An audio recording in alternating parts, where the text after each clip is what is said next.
The chapter I read was chapter 5, Birth of a Nation. And the chapter basically talks about the initial efforts of the United States to settle westward after the British decide to leave North America to focus on their war efforts in Asia.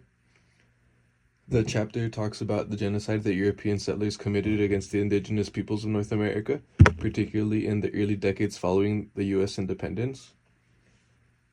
The chapter talks about how settlers were exceptionally cruel to the indigenous people, even when the government didn't allow them to settle, expand, and wage war on the indigenous people. The settlers often took this as the government being their enemy and inflicting cruelties and genocide on the indigenous whose land they were invading.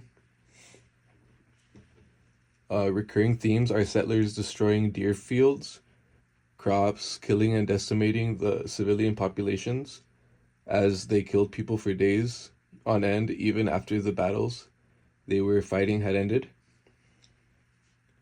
It doesn't only talk about European efforts to wipe out the indigenous peoples, but focuses on indigenous resistance as well, and leaders working together to fight the invaders to the best of their abilities, often in ingenious ways and creative efforts taking from their own cultural strengths and politics. It talks about how religion and alcohol were important tools for settlers to speed up the process of their genocide. It talks about how things seen today as fundamental aspects to our Constitution, such as the Second Amendment, have roots that function to speed up the settling and expansion of the new nation. It talks about how Indian groups worked with other European groups to try to form alliances against American settlers, and the consequences that came when they didn't have other Europeans to trade and form deals with. A recurring theme in the chapter is indigenous elites making deals and treaties that would benefit themselves at the cost of their own people, signing deals with the government without the consent of their own people. It talks too about pan-indigenous identity forming and different Native American groups seeing each other as one people instead of many separate groups like previously, though that's not to say that they were all becoming homogenized, just that they formed solidarity and identities with one another. The army and settlers showed utter disregard and war crimes against the civilian populations, often leaving them to starve and destroying their homes and food supply, often at the time of the harvest, which just adds to the cruelty.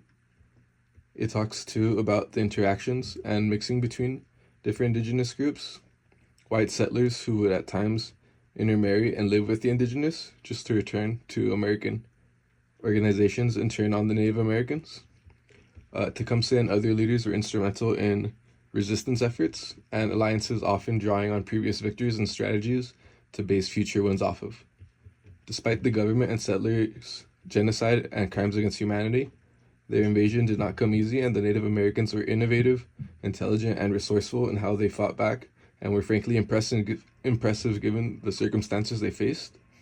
It talks about how elites would adopt European practices like slavery and serve as clients to the Europeans, which was at the cost of their own people in the long run. I think that the indigenous people were not represented in the Treaty of Paris because even before the American Revolution, the British policy was that they were taking the land and putting it to good use compared to the Native Americans in their perspective. They were already seen as savages and as a defined other. They were never intended to be part of the equation anyways.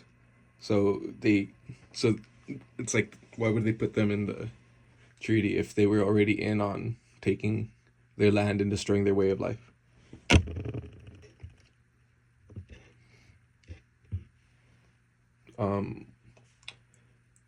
Ways that they could honor previous treaties with the indigenous would be simply to return them the lands that they were stolen to the peoples who had to march and resettle on lands that they had no connection to.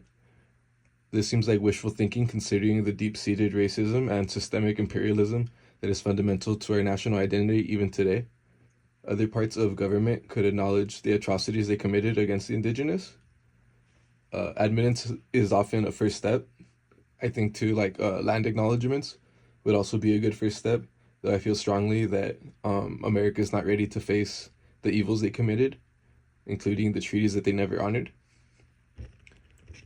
I think those treaties were simply empty from the beginning, because even if there was intentions to honor the treaty by the government, the culture already established and allowed by the government was that the settlers on the frontiers wouldn't really honor them and would continue their settlement and genocide with little to no consequence from the government, since in one way or another the cruelties the settlers committed only furthered the process of westward expansion, which was both implicit and explicit policy from the federal government. The pattern repeats in U.S. history because even today, indigenous peoples and legislation regarding their sacred lands are not being respected in regards to oil pipelines or even water, even in the 2020s. The indigenous people have always been marginalized, generally by the U.S. government, and their sovereignty has never been respected, generally. The chapter calls Andrew Jackson a genocidal sociopath, and yet he's on our $20 bill, and the president-elect looks up to him.